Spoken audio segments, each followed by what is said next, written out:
नमस्कार साथियों, स्वागत है आप सभी का अनअकैडमी पर। मैं हूं अंकित अवस्थी। कैसे हैं आप? होपफुली आप सभी लोग बहुत अच्छे होंगे, स्वस्थ होंगे, सुरक्षित होंगे। Very good evening Jyoti, Gudiya, Harshit, Kanchan, Jahangir,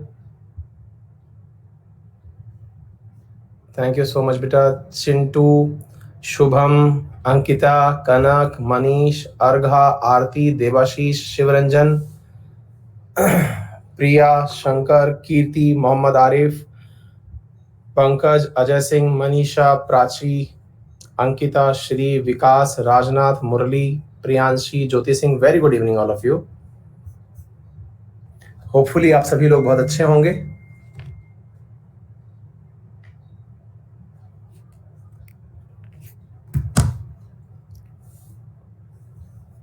हाँ जी, तो एज पर प्रॉमिस मैंने आपसे कहा था कि हम लोग पढ़ेंगे आज पॉलिटी के बचे हुए पोर्शन, और मंडे से आप लोगों के लिए नया कोर्स इकोनॉमिक्स का आ जाएगा। तो जो भी जरूरी चीजें हैं उन्हें हम पॉलिटी के अंदर यहाँ पर आज खत्म कर रहे हैं। आज और कल में मिलाकर के 2 महत्वपूर्ण टाइटल्स जो हैं वो बचे हुए हैं, और वो महत्वपूर्ण टाइटल्स में सबसे महत्वपूर्ण टाइटल है दैट इज इमरजेंसी। तो आज हमारा पार्ट है पढ़ने का इमरजेंसी। ठीक है, तो हम पढ़ते हैं कि इमरजेंसी का मतलब क्या होता है, क्यों लगाई जाती है, क्या इसके लॉजिक हैं, तमाम बातें आपके साथ की जाएंगी। ठीक है, सभी को बहुत सारा आशीर्वाद। हाँ, बहुत दिनों बाद आया, मतलब स्थिति तो आज भी आने की नहीं थी, लेकिन बस मैं आ गया हूँ जैसे तैसे कर कर आगे। आप लोगों को पता होता है कि पारिवारिक व्यस्तताएं जो है वो कुछ होती हैं, मतलब हर किसी के जीवन में होती हैं, लेकिन हाँ थोड़ा सा कोशिश करके कि नहीं आज चला जाएगा, क्योंकि काफी टाइम हो गया है। और होपफुली आपके अंदर भी इतनी समझ है कि पारिवारिक व्यस्तताओं के चलते कभी कभार टीचर को भी छुट्टी लेने का अधिकार है, नहीं? पंचायती राज अमेंडमेंट ये कल हो जाएंगे, ठीक है बेटा, आज लास्ट नहीं है। पंचायती राज और ये कल हो जाएंगे, ठीक है। और अमेंडमेंट ये 2 पार्ट।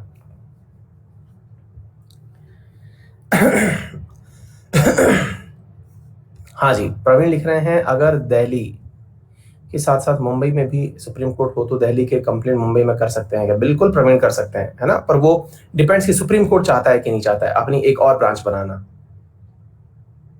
हाँ भाई Vikas, Hina Qureshi, thank you thank you thank you Aditya. Ankit Mishra, technically तो हो जाना चाहिए, लेकिन थोड़ा अच्छा और अच्छा लेवल भी होता है इसके अंदर, है ना। Vikas Vikas thank you.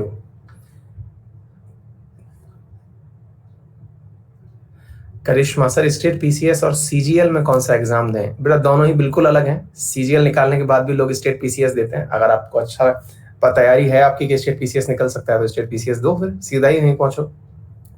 कल इवनिंग में 8:30 वाली क्लास भी नहीं हुई थी। आदित्य पूछ रहे हैं आपका ऑफिस कहाँ है? अब तो यार पब्लिकली मैंने मतलब अवेयर करा दिया है सबको कि मेरा ऑफिस कहाँ है, अब तो कोई भी वो होना ही नहीं चाहिए। सुदीप, हाँ भाई थैंक यू। बिल्कुल आने के लिए ही ऑफिस का एड्रेस दिया गया है। नहीं नहीं, हैवी ड्राइवर यहाँ नहीं करना है ना। ब्रजेन मालविया, बिल्कुल कर दूंगा बेटा। एक beginner to master test series अपन लेके आएंगे जल्दी, थोड़ा सा और रुक जाओ, है ना। नविता, हाँ मुझे भी लगा। हर्षित, चलिए तो शुरू करते हैं। आज के सेशन में क्या पढ़ने वाले हैं एक बार हम जान लेते हैं। तो आज के सेशन में हमारा टाइटल है बच्चों आपातकाल, इमरजेंसी के बारे में हम टाइटल करेंगे। इमरजेंसी में क्या क्या पढ़ने वाले हैं, इमरजेंसी का पूरा टेक्निकल एस्पेक्ट क्या है, कौन से आर्टिकल के तहत आती है, किस आधार पर इमरजेंसी प्रोक्लेम की जाती है, इमरजेंसी प्रोक्लेम करता कौन है, इसको लेकर के क्या कोई नियम कानून बने हुए हैं क्या, इसका रिवोकेशन कब होता है, इसकी वजह से सेंटर स्टेट के रिलेशंस पर क्या असर पड़ता है, लोकसभा और स्टेट असेंबली के कार्यकाल पर इसका क्या असर पड़ता है, मौलिक अधिकारों पर इसका क्या असर पड़ता है, अब तक क्या इमरजेंसी घोषित कभी की गई है क्या, है ना। ये तमाम बातें आज के सेशन में आपको करनी है। और फिर जो कॉन्स्टिट्यूशन मतलब इमरजेंसी आर्टिकल उसके अंतर्गत जो 356 के अंदर जो राष्ट्रपति शासन लगता है उसके बारे में, और फिर वित्तीय आपातकाल के बारे में, ये 3 प्रमुख चीजें आपको पढ़नी है। 3 प्रमुख चीजों को हम पढ़ाएंगे, लेकिन उससे पहले थोड़ी सी बेसिक जानकारी आपको जरूर देंगे ताकि आप लोगों को नहीं करिश्मा, बिल्कुल नहीं। हाँ जी, बिल्कुल। अभी सभी लोग पढ़ लें थोड़ी देर, अब बाकी बातें इसके बाद करेंगे, है ना। 40 मिनट तक सिंसियरली आप पढ़ेंगे और सीखेंगे, कुछ अच्छा ही सीखेंगे आज, है ना। आइए थोड़ा सा समझने का प्रयास करिए। क्लास में जो भी विद्यार्थी नए हैं उन सबसे भी रिक्वेस्ट है कि आप थोड़ी देर बैठ के पढ़ें। उसके बाद में जो भी डाउट आपका बचे, पढ़ाई से संबंधित डाउट हो तो बीच में पूछ लें, जो मैं पढ़ा रहा हूँ उससे संबंधित, और अगर कुछ नया डाउट रहता है तो क्लास के अंत में पूछ लें, यानी 40 मिनट बाद पूछ लें। आइए सुनते हैं। तो साथियों होता क्या, बेटा पीडीएफ शो होगी जब मैं कर दूंगा, है ना, चिंता ना करें। अभी थोड़ा सा इमरजेंसी वर्ड का मीनिंग समझते हैं। What is the meaning of आपातकाल, है ना। ये जो शब्द है कि भाई आपातकाल, किस काम को आपातकाल कहा गया है, मतलब कौन सी चीज की तुलना आपातकाल से की गई है। इसको ऐसे समझिए, जैसे कई बार ऐसा नहीं होता है कि भाई अपने मतलब कोई भी इमरजेंसी जब सिचुएशन शब्द यूज करते हैं ना अपन की, भाई इमरजेंसी लग गई है, कोई बहुत ज्यादा इमरजेंसी है। कभी भी कोई वर्ड जब इमरजेंसी से यूज किया जाता है तो इसका मतलब ये नहीं है कि नेशनल इमरजेंसी की बात की जा रही है। कई बार आपने एम्बुलेंस के ऊपर भी लिखा हुआ देखा होगा, इमरजेंसी सर्विसेज, है ना। मतलब आपने एम्बुलेंस के ऊपर भी इमरजेंसी सर्विस देखा होगा। हॉस्पिटल के अंदर एक वार्ड लिखा होता है जहां पर लिखा होता है इमरजेंसी, है ना। ऐसे ही आपके ऑफिस में भी इमरजेंसी के समय कोई मीटिंग बुलाई जाती है तो लिखा होता है अर्जेंट, इट्स इमरजेंसी। इमरजेंसी का मतलब यह है कि सब लोग सब जगह से ध्यान हटाओ और एक मुद्दे पर फोकस करो। मतलब इमरजेंसी का मतलब यह है कि आप लोग जो अपना काम कर रहे हो ना, सब छोड़ो। हाँ, बीच बीच में लैग आ रहा है, बफर आ रहा है, लेकिन आज सुबह से आ रहा है, इसमें मेरा कोई कंट्रीब्यूशन नहीं है, इसलिए आप केवल पढ़ते चले, है ना। हाँ जी, तो मैं कहना क्या चाह रहा हूं कि कई बार ऐसा होता है कि हम लोगों को अपने मतलब व्यवहारिक कार्यकाल में भी ये शब्द सुनने को मिलता है कि इमरजेंसी आ गई साहब। इमरजेंसी जैसे आपने एम्बुलेंस की अगर चर्चा करी तो एम्बुलेंस को इमरजेंसी व्हीकल इसलिए कहा गया क्योंकि उसमें जो चीज हॉस्पिटल में होनी चाहिए वो उसमें भी है, यानी उसमें आईसीयू वाली बेड भी है, उसमें ऑक्सीजन की सप्लाई भी है, उसमें सब कुछ है और वो तेज गति से चलती भी जा रही है। हॉस्पिटल में जहां इमरजेंसी लिखी हुई है, इसका मतलब ये है कि हॉस्पिटल में कहीं और डॉक्टर मिले या ना मिले, यहाँ 24 आवर्स डॉक्टर मिलेगा, है ना। अच्छा, ऑफिस में जब इमरजेंसी वर्ड यूज किया गया, इसका मतलब ये है कि आप कुछ भी काम कर रहे थे, आपको बोल दिया इट्स इमरजेंसी, इसका मतलब आपको वो छोड़ करके बाकी एक ही काम पे फोकस करना है। ऐसे ही देश में जब शब्द बोला जाता है इट्स एन इमरजेंसी, इसका मतलब है कि सब अपना काम काज छोड़ दो, अब एक ही चीज पे फोकस करना है। अब वो एक चीज है क्या? तो साथियों यहां एक चीज पर फोकस नहीं करना है, अपितु एक चीज द्वारा या एक जगह के द्वारा ही अब सारे काम किए जाने हैं, बाकी सबको बेरोजगार हो जाना है। आसान भाषा में इसका मीनिंग ये है। अर्थात जब इमरजेंसी शब्द यूज किया जाता है केंद्र राज्य संबंधों में या देश के विषय पर, जब इमरजेंसी शब्द यूज किया जाता है, इसका अर्थ होता है कि जितने भी प्रकार के रिलेशंस हैं राज्य और केंद्र के बीच के, राज्य के बीच के, राज्य के इंटरनल मैटर्स, जो भी मैटर्स हैं, अब उन सब का निर्णय केंद्र सरकार लेगी। इसका सीधा सा अर्थ ये होता है। अब आप पूछेंगे थोड़ा सा व्याख्या के समझाइए। मतलब इसको यूं समझिए कि आप लोग जानते हैं कि किसी राज्य सरकार की विशेष पावर में होता है पुलिस बल, राजस्व, ये सब किसी राज्य सरकार की ताकतों में है। पुलिस राज्य के अधीन आने का विषय है। चिकित्सा, अगर इमरजेंसी शब्द यूज कर दिया गया है, इसका मतलब है कि अब राज्य की पुलिस मुख्यमंत्री की नहीं सुनेगी, यानी उस राज्य में मुख्यमंत्री तो होगा लेकिन वो काम पर नहीं होगा, वो छुट्टी पर होगा। बोले तो क्या सर ये मुख्यमंत्री को सस्पेंड करने जैसा है? नहीं नहीं नहीं, सस्पेंड करने जैसा नहीं है। केंद्र सरकार को लगता है कि अब इस राज्य के मुख्यमंत्री ने अगर कुछ किया और ऐसा कुछ कर दिया जिसको हम आगे कंट्रोल में नहीं कर पाए, इसलिए क्यों ना हम देश के फेडरल कैरेक्टर को यूनिटरी कैरेक्टर में बदल दें। फेडरल कैरेक्टर का सीधा सा अर्थ होता है जब राज्यों की भी इज्जत हो, अर्थात राज्य सरकारें भी कुछ कर पाने की स्थिति में हो, that is federal character. Whereas जब हम बोलते हैं यूनिटरी कैरेक्टर यानी एकात्मक व्यवस्था, एकात्मक का मतलब है सबका ध्यान एक ही बिंदु पर आकर्षित हो गया हो, दैट इज एकात्मक यानी यूनिटरी। इसका मतलब समझते हैं थोड़ा सा, देखिए सारे ध्यान से समझना। सर इंट्रोडक्शन आ रहा है, सर्वर प्रॉब्लम। हाँ, सर्वर प्रॉब्लम हो सकता है ना। मतलब मैं वही कह रहा हूं कि ये सुबह से दिक्कत हो रही है ना। हाँ, तो अगर बीच बीच में कुछ भी हो, हाँ तो बीच बीच में अगर कुछ भी दिक्कत हो तो आप मैनेज कर लेना, सुबह से ही चल रहा है ये कुछ, है ना। हाँ, थोड़ा सा कभी कभार हो जाता है, कोई दिक्कत नहीं है। तो कहने का अर्थ क्या है, देखो बेटा, अपन लोग सामान्यतया जानते हैं कि केंद्र सरकार के पास में कुछ विषय हैं काम करने के लिए। मैंने आपको बताया था ना, केंद्रीय सूची के विषय, राज्य सूची के विषय और समवर्ती सूची के विषय। अब तो याद होंगे आपको, जरा बता दीजिए केंद्रीय सूची में कितने विषय होते हैं बच्चों? समवर्ती बोले तो कंकरेंट 100 विषय होते हैं। राज्य सूची के अंदर कितने विषय पढ़ाए थे? कितने विषय आपको मैंने बता रखे हैं? 66 विषय, वेरी गुड। और समवर्ती दैट इज कंकरेंट में कितने बता रखे हैं बेटा? 52 विषय, है ना। अब इसको ऐसे समझिए, इसका मतलब ये है कि ये वाला जो राज्य सूची का कार्यक्रम है, अब यह कार्यक्रम जो इसके तहत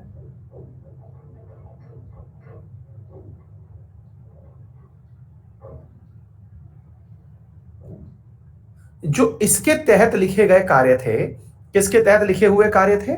जो राज्य की सूची के अंदर लिखे हुए कार्य, जैसे पुलिस व्यवस्था, है ना, पुलिस व्यवस्था हुआ, या फिर क्या कहते हैं इसको, चिकित्सा का विषय हुआ, या राजस्व हुआ, या फिर टैक्स कलेक्शन हुआ, है ना, ये सारे के सारे, पंचायत हुआ, जो राज्य सूची के विषय थे, इनका निर्णय अब केंद्रीय सूची के अंतर्गत किया जाएगा, अर्थात केंद्र सरकार इसका निर्णय लेगी।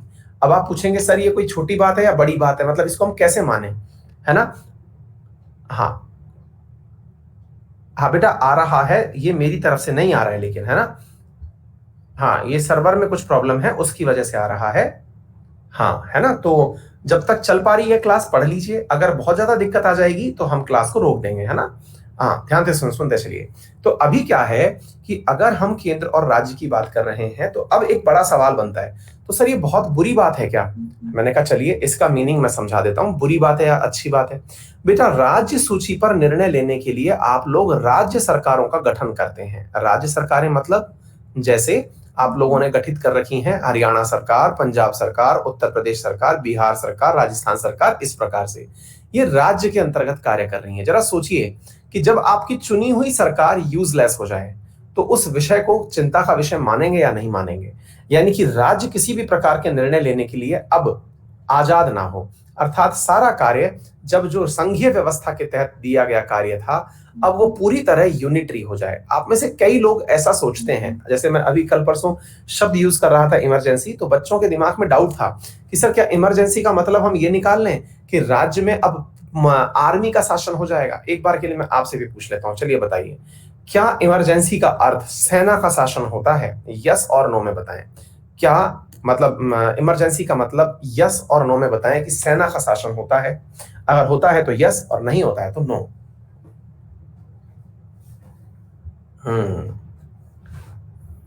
आई ना बात समझ में?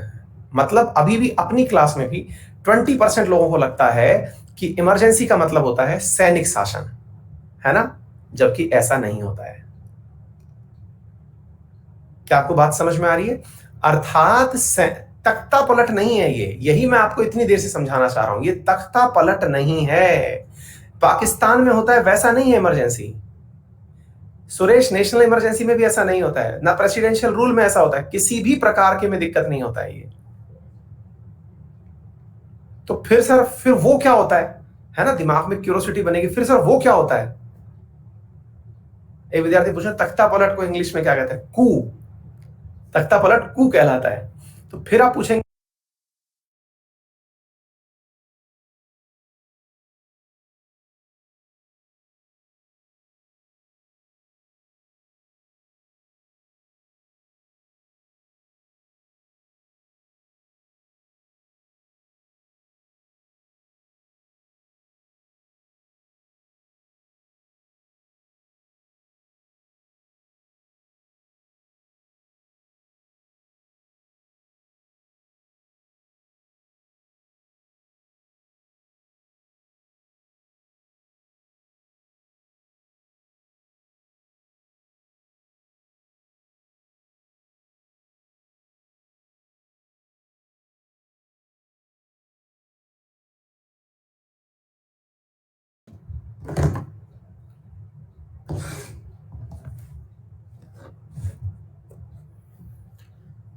नमस्कार साथी, कुछ भी आपने ऐसा बोला जिसकी वजह से सरकार को लगा कि देश की एकता अखंडता को खतरा है तो आपको उठाएंगे और जेल में डाल देंगे। बोले सर ये तो मेरे अभिव्यक्ति की आजादी के खिलाफ है। बेटा आप इसको छुड़वाने के लिए कोर्ट जाएंगे? बोले हाँ, तो कोर्ट में जाना मना है। क्योंकि आर्टिकल्स छीन लिए गए हैं कोर्ट में जाने वाले, यानी आर्टिकल 32 यूजलेस हो चुका है। आप उसका उपयोग करके कोर्ट जा ही नहीं सकते कि सर मुझे बहुत बुरा लगा, मुझे लोगों ने बोलने के नाम पर जेल में डाल दिया। बोल डाल दिया तो डाल दिया, जेल में डले रहिए। यही कारण है कि जब आपने इमरजेंसी सुनी थी देश में, जैसे बहुत सारे नेता ये कहते हैं कि हमने इमरजेंसी के समय पर जेल में समय काटा है, तो जिनको आप सुनते हैं ना कि हम भी जेल गए हैं, वो जेल इसीलिए गए हैं क्योंकि वो नेता नगरी कर रहे थे, भाषण दे रहे थे। आर्टिकल 19 के तहत भाषण और अभिव्यक्ति की आजादी छीन ली गई थी, उसके तहत उठाया और जेल में डाल दिया। जेल में डाल दिया तो उनकी सुनवाई भी कोर्ट में नहीं हुई, तो उनको दर्द इसी बात का है कि हमें जेल में क्यों डाला गया। आ गई बात समझ में? हाँ, अब एक विद्यार्थी कह रहे हैं सर इसका मतलब तो इमरजेंसी का मतलब हुआ कि विरोधी को दाब देना या विरोधी के साथ खिलाफ कार्रवाई कर लेना। ऐसा नहीं है। इस ऐसी परिस्थितियां केवल, और मैं आपको केवल ये बता रहा हूं कि इसमें बुरा बुरा क्या होता है। इसका मतलब लेकिन ये कतई नहीं है कि केवल और केवल अपने देश में कंट्रोल स्थापित करने के लिए ऐसा किया जाता है। नहीं, इसका सही मायने में उपयोग क्यों किया जाता है, तो इसके पीछे के 3 प्रमुख कारण हैं। बताएगा कोई कौन कौन सी परिस्थितियों में इमरजेंसी लगाई जाती है? हाँ भाई, क्या हुआ हो? हाँ भाई, आंतरिक अशांति, क्या इस आधार पर इमरजेंसी लगाई जा सकती है? आंतरिक अशांति के आधार पर इमरजेंसी लगाई जा सकती है। एक बार जरा पोल में पार्टिसिपेट करिए, ट्रू और फॉल्स में। क्या आंतरिक अशांति, दैट इज इंटरनल डिस्टर्बेंस, इसके आधार पर इमरजेंसी लगाई जा सकती है? ट्रू और फॉल्स? नहीं लगाई जा सकती। यही तो इंदिरा गांधी जी की भूल थी। उन्होंने जब इमरजेंसी थर्ड टाइम 1975 में लगाई थी तो उन्होंने इसी आधार पर लगाई थी, इसे हटा दिया गया था। इंटरनल डिस्टरबेंस की सब कुछ अच्छा नहीं चल रहा है, इसे 44th कॉन्स्टिट्यूशनल अमेंडमेंट 1978 के अंतर्गत रिवोक कर दिया गया और कहा गया कि इंटरनल डिस्टरबेंस के कारण इमरजेंसी नहीं लगाई जाएगी। तो बोले फिर कब लगाई जाती है? इसको किस शब्द से रिप्लेस कर दिया गया? सशस्त्र विद्रोह। सशस्त्र विद्रोह। अगर आपके देश में सेना ने विद्रोह कर दिया, यानी सेना तख्ता पलट करने की कोशिश कर रही है, तो उस समय इमरजेंसी प्रोक्लेम की जा सकती है। आर्मी जो है वो रिबेलियन हो जाए कि मैं तो अब शासन में खुद उतर के आऊंगी, तो उस समय पर क्या किया जा सकता है? आंतरिक विद्रोह के समय, अशांति के समय पर नहीं, अपितु सशस्त्र विद्रोह के समय ऐसा किया जा सकता है। बोलिए, क्या आपको मेरी बात समझ में आ रही है? अच्छा, नंबर दूसरा सवाल पूछा जा रहा है। हाँ भाई, दूसरा केस क्या है? अगर आपके ऊपर कोई आक्रमण कर दे, आक्रमण हो जाए देश पर, तो बताइए क्या इस आधार पर, यानी चाइना ने इंडिया पर अटैक कर दिया, क्या इस आधार पर इमरजेंसी लग सकती है? यस और नो? इंडिया पर आक्रमण हुआ, इस आधार पर इमरजेंसी लग सकती है क्या? हाँ जी, कुछ विद्यार्थी इसका मतलब आज तक ये चीजें पढ़े ही नहीं है, इसलिए फॉल्स क्लिक कर दिए हैं। द करेक्ट आंसर इज कि यस, आक्रमण अगर हमारे ऊपर होता है तो आक्रमण की स्थिति में इमरजेंसी लगाई जा सकती है। ये इसका आधार है, और 1962 जो है यही वो युद्ध था जिसमें इंडिया पर मतलब वो हुआ था, आक्रमण हुआ था, इंडिया चाइना वार। नंबर 3, अगर इंडिया किसी पर अटैक कर दे, इंडिया यानी भारत जो है, भारत किसी पर आक्रमण कर दे, किसी पर आक्रमण कर दे, अटैक कर दे, तो आपसे सवाल पूछा जा रहा है क्या इस आधार पर इमरजेंसी लगाई जा सकती है? ट्रू और फॉल्स? क्या इस आधार पर इमरजेंसी लगाई जा सकती है? इंडिया ने मान लो पाकिस्तान पर अटैक कर दिया है या चाइना पर अटैक कर दिया। This is true. केवल 3 ही कंडीशन है जिनके आधार पर इमरजेंसी लगाई जा सकती है। कौन कौन सी? नंबर 1, सशस्त्र विद्रोह हो गया हो। नंबर 2, आप पर आक्रमण हो गया हो, या आपने किसी पर आक्रमण कर दिया हो। तो ऐसी स्थिति में ही केवल इमरजेंसी लगाई जा सकती है। आप इसके अलावा कहीं पे भी इमरजेंसी नहीं लगा सकते, किसी भी आधार पर इमरजेंसी नहीं लगा सकते। तो जो हम शब्द यूज करते हैं इमरजेंसी, जो इन जनरल यूज की जाती है, इसका अर्थ होता है नेशनल इमरजेंसी। और नेशनल इमरजेंसी का मतलब होता है आर्टिकल 352, और 352 के तहत लगाई जाने वाली इमरजेंसी इन 3 कंडीशंस पर लगाई जाती है। आ गई बात समझ में? या तो देश में, और देखिए ऐसी परिस्थिति में पूरा देश भी एक ही हो जाता है। मान लो कि अगर रिबेलियन हो गई है आर्मी, तो फटाफट सारे नेता एक हो जाएंगे, क्योंकि नेता को तो राजनीति करनी है। अगर आर्मी आ गई तो फिर कैसे करेगा कोई, है ना। आक्रमण हो जाए तो फिर कोई भी पक्ष विपक्ष नहीं होता, पूरा देश एक हो जाता है। नंबर तीसरा, किसी पर आक्रमण भारत कर दे तो ऑब्वियस ही बात। फिर आप पूछेंगे सर एक बात बताओ, सारी बातें सही हैं, तो इंदिरा गांधी जी ने जब इमरजेंसी लगाई तो उन्हें इतना ज्यादा क्यों कोसा जाता है कि भाई उन्होंने मतलब इमरजेंसी लगा के बुरा किया? बेटा असल में क्या था, देश जब बना था उस समय 362 के तहत आंतरिक अशांति जो है ना, इसको भी एक आधार बनाया हुआ था। आंतरिक अशांति तो कभी भी हो सकती है। अब जैसे वर्तमान दिनों में किसान विद्रोह हो रहा था, किसानों का आंदोलन हुआ, सीएए हुआ, एनआरसी हुआ, ऐसी स्थिति में भारत में बहुत सारी जगह विद्रोह हुए, तो संभव था ना कि ऐसी स्थिति में आने पर रेड अलर्ट क्यों आ रहा है बच्चों?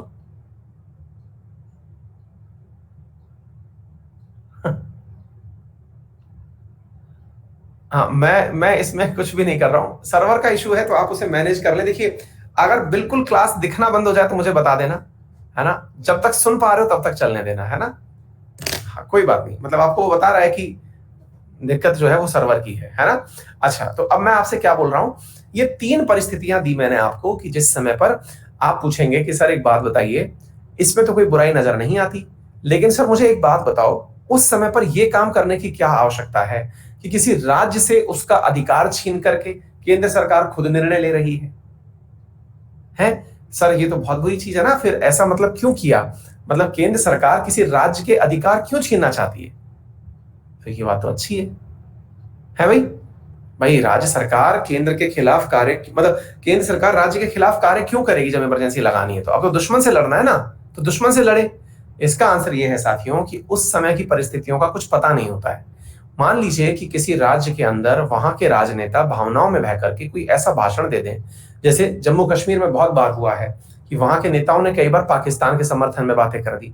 तो ऐसी परिस्थितियां अगर हो जाएं तो फिर केंद्र किसको संभाले, आम जनता को संभाले या फिर अपने आप को संभाले?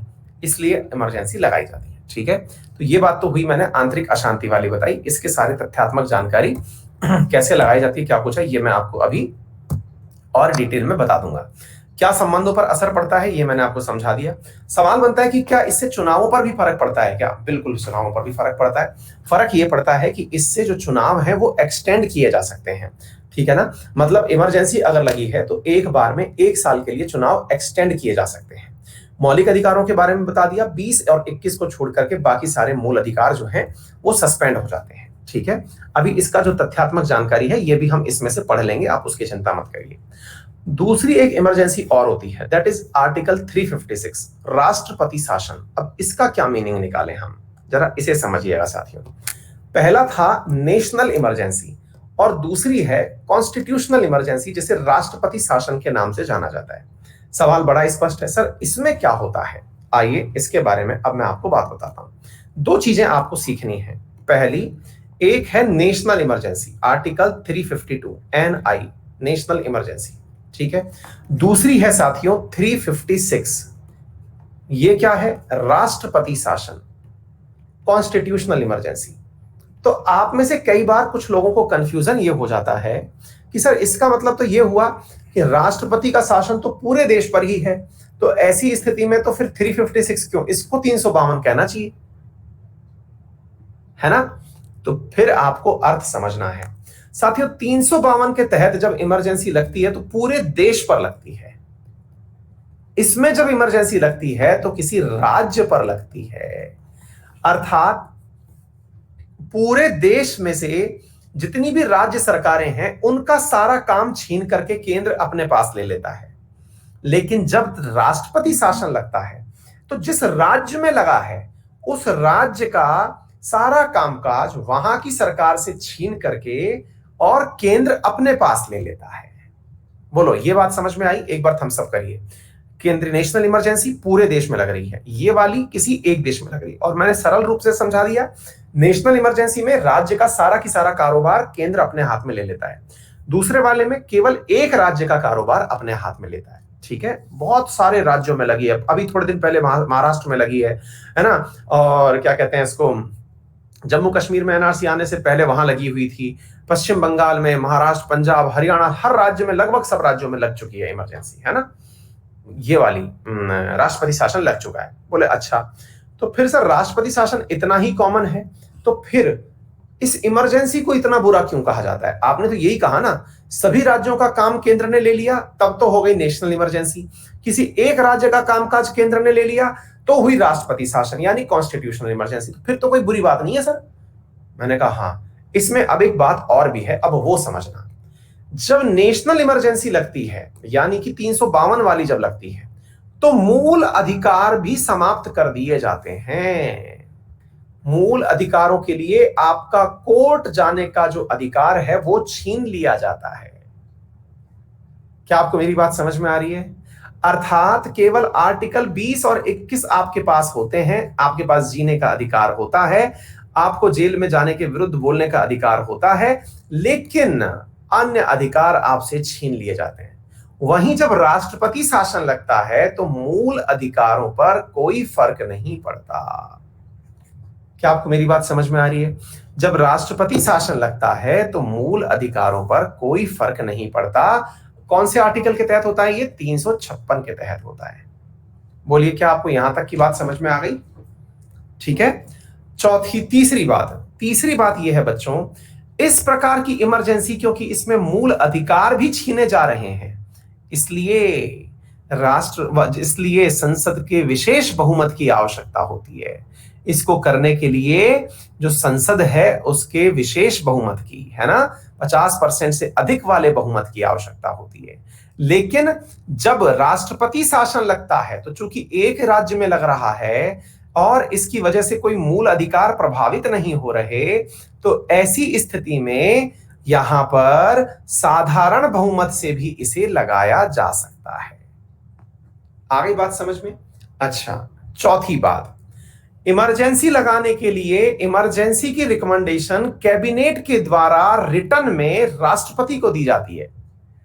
कैबिनेट के द्वारा रिटर्न में राष्ट्रपति को दी जाती है इमरजेंसी लगाने की जानकारी, क्योंकि आर्टिकल 74 के तहत राष्ट्रपति को तो कार्य वही करने हैं जो उसे कैबिनेट बोल करके कहेगा कि इन कार्य को करिए। साथियों, ये सवाल को ध्यान से सुनने की आवश्यकता है, और वो यूं क्योंकि राष्ट्रपति जो शब्द है, वो कैबिनेट जो शब्द है, ये संविधान में कहीं लिखा हुआ ही नहीं है। ये केवल और केवल 44वें संविधान संशोधन के द्वारा ऐड किया गया था। 1978 में ये शब्द ऐड किया गया है। कैबिनेट कहीं लिखा हुआ नहीं था, पहले ऐड किया गया, क्योंकि कैबिनेट की सलाह पर राष्ट्रपति इमरजेंसी लगाएगा, ये शब्द ऐड किया गया। जी हां, आ गई बात समझ में? लेकिन राष्ट्रपति शासन किसी जब राज्य में लगेगा तो इसकी सिफारिश गवर्नर के द्वारा, अपने द्वारा लिखित अनुशंसा में गवर्नर के द्वारा राष्ट्रपति से की जाती है। आ गई बात समझ में? ये बेसिक फर्क है। यहां पर कैबिनेट रिकमेंड करता है, यहां राज्य का राज्यपाल रिकमेंड करता है। फर्क क्या पड़ता है वो सारा की सारा मैंने आपको बता दिया। फिर आप पूछेंगे कि सर, अर्थात इसका मीनिंग ये निकाल लें कि जब राष्ट्रपति शासन लग गया है तो राज्य की सारी पुलिस अब गवर्नर के अधीन कार्य करेगी। बिल्कुल सही सोच रहे हैं आप। उस समय गवर्नर सबसे शक्तिशाली हो जाता है। ठीक है,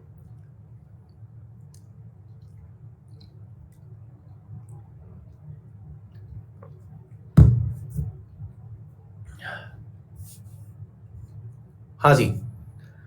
तन्वी जैन, सर ये ऐप में प्रॉब्लम आ रही है बहुत, मेरा अकाउंट अपने आप एग्जिट हो गया, वापस लॉगिन में भी टाइम लग रहा है। बेटा तन्वी, चल रहा है बहुत लोगों के साथ में, है ना, कुछ इशू चल रहा है, कोई बात नहीं, चलने तो थोड़ा थोड़ा, सब लोग मैनेज कर रहे हैं। ठीक है,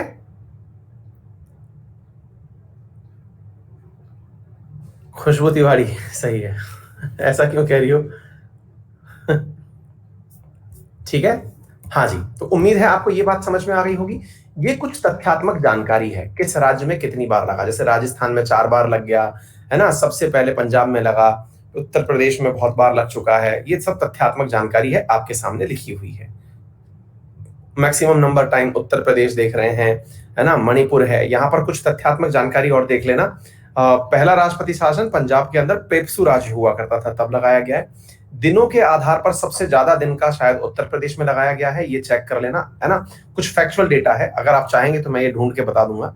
मतलब 2 सवाल आते हैं इसके अंदर। एक सवाल ये आता है सबसे सबसे ज्यादा दिनों तक कहां लगा और सबसे ज्यादा बार कहां लगा, और इसके बारे में अलग अलग जगह अलग अलग प्रकार के आंसर दिए हुए हैं, इसलिए हम कंटेंट में लिखित में नहीं देते इस चीज को, है ना। क्योंकि पंजाब वर्सेस यूपी होता रहता है इस पूरे कंटेंट में, है ना। सबसे ज्यादा बार और सबसे ज्यादा समय तक कहां लगा, इन दोनों के आंसर कई जगह अलग अलग लिखे हुए हैं। तो हम लोग इसको रिटर्न में नहीं देते, अदरवाइज इससे थोड़ी मुसीबत हो जाती है, ठीक है। चलिए, तो आप गूगल करके इसको पढ़ लीजिएगा। हाँ जी, हाँ, मैं वही कह रहा हूं, ठीक है। आगे बढ़ते हैं साथियों। वित्तीय आपातकाल। वित्तीय आपातकाल क्या होता है, थोड़ा सा इसको भी समझ लेते हैं, फिर हम इसके ऊपर एकदम पॉइंट टू पॉइंट जो इसमें लिखा हुआ है वो भी मैं आपको डिक्टेट कर दूंगा। मैं पूछ ही नहीं रहा कहां पे ज्यादा लिखा हुआ है ना। मैं ये पूछ ही नहीं रहा कहां पे ज्यादा लिखा हुआ है, ठीक है। मतलब आप गूगल कर लीजिएगा, मैं खुद भी बोल रहा हूं, ठीक है। हाँ जी, तो सवाल ये है साथियों, सवाल पूछा जा रहा है आप लोगों से, वित्तीय आपातकाल के बाद वित्तीय आपातकाल क्या होता है। तो वित्तीय आपातकाल क्या होता है वो समझना। Financial emergency. बच्चों, अगर मान लीजिए कि देश के हालात पैसे के मामले में बहुत खराब है ना। बहुत खराब से मतलब ये हुआ कि सरकार के पास में अपने कार्मिकों को देने के लिए भी तनख्वाह नहीं बची। तो तनख्वाह नहीं बची तो ऐसी स्थिति में जिन जिन कर्मचारियों को तनख्वाह संचित निधि आर्टिकल 266 के तहत जो गठित की गई थी उससे तनख्वाह दी जा रही थी, चाहे जजेस की सैलरी हो, चाहे सांसदों की सैलरी हो, चाहे अधिकारियों की सैलरी हो, उस सैलरी को कट करने का और कम करने का अधिकार मिल जाता है। आप पूछेंगे सर, हमारे पापा जो स्टेट गवर्नमेंट में जॉब करते हैं, सरकार ने तो इनकी 2 दिन की सैलरी वैसे ही काट ली है, तो इसके लिए तो कोई इमरजेंसी लगानी ही नहीं पड़ी। बिल्कुल सही कह रहे हैं आप। राज्य सरकार के कर्मचारी हों या केंद्र सरकार के कर्मचारी, दान के नाम पर सरकार खुद से ही सरकार तनख्वाह काट लेती है, ठीक है। लेकिन हाँ, देश में आज तक फाइनेंशियल इमरजेंसी नहीं लगी है। लेकिन इसमें जो सबसे बड़ा पॉइंट है वो है जज की सैलरी कम करना। सबकी सैलरी कम कर सकते हो आप, लेकिन जज की सैलरी कम करना संविधान के खिलाफ जाने जैसा है। बोले सर ऐसा क्यों, जज की सैलरी क्या बहुत बड़ी होती है क्या? नहीं साहब, जज के लिए भारत के संविधान में मेंशन है कि उसकी तनख्वाह को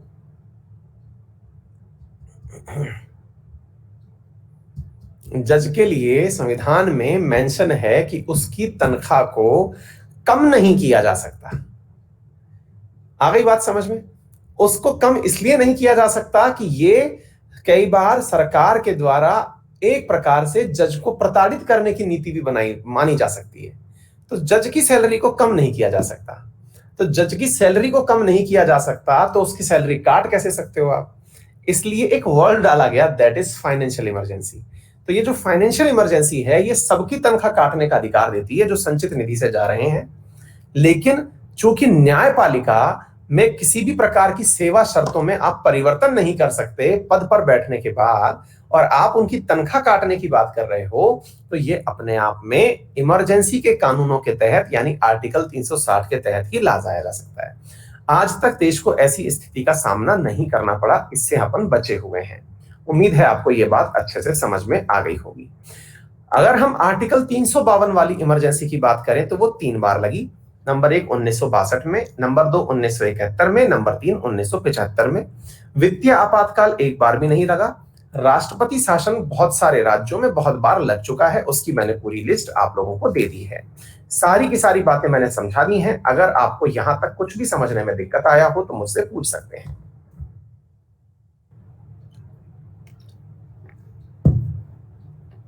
A.K. पांडे पूछ रहे हैं कि सर हेल्थ इमरजेंसी क्या होती है? बहुत बढ़िया बेटा, हेल्थ इमरजेंसी और क्लाइमेट इमरजेंसी, एनवायरमेंटल इमरजेंसी, ये शब्द हैं केवल, है ना। इनका कोई भी संवैधानिक आधार नहीं है।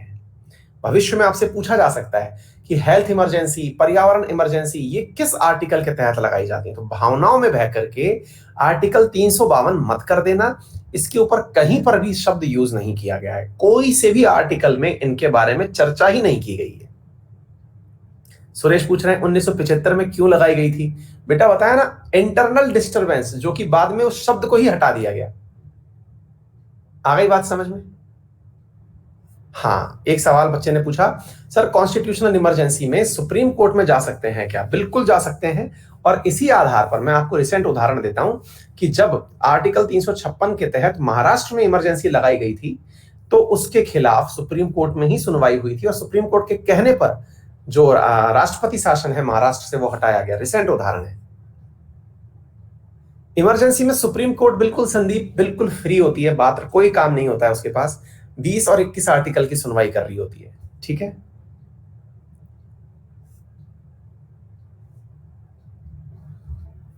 रीना राजपूत जुलाई फर्स्ट वीक में। बिल्कुल क्लाइमेट इमरजेंसी पढ़ाया था मधुर, बिल्कुल सही कह रहे हो ऋषभ। वो बात दूसरी है बेटा, सब बातें यहां पर तो मतलब पॉइंट पोजीशन की है ना। अयान, अन अकेडमी में बहुत प्रॉब्लम हो रहा है। हाँ तो बेटा वहां पर एक हेल्प वाला ऑप्शन आता है, उस पर कंप्लेन कर दो कि क्या चल रहा है सब आजकल है, काम हम नहीं कर रहे हो क्या ढंग से। सपोर्ट वाले ऑप्शन पर जाकर के कहो कि आपकी कमियां ही कमियां दिखाई दे रही हैं, कुछ कर भी रहे हो ढंग से या नहीं कर रहे हो। कहो अन अकेडमी वालों से, एक सपोर्ट का ऑप्शन होता है ना। बढ़िया सा मैसेज लिखो, ये चल क्या रहा है, मतलब कुछ भी हो रहा है। ठीक है, हाँ कल पंचायती राज पढ़ाते हैं। ठीक है,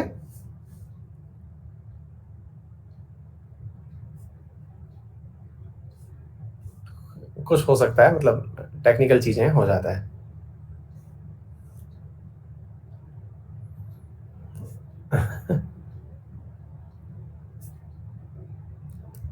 हो सकता है, हो सकता है, कुछ भी हो सकता है, मतलब कई बार हो जाता है।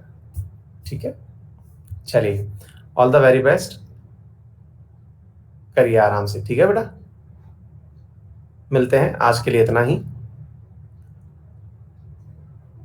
ठीक है।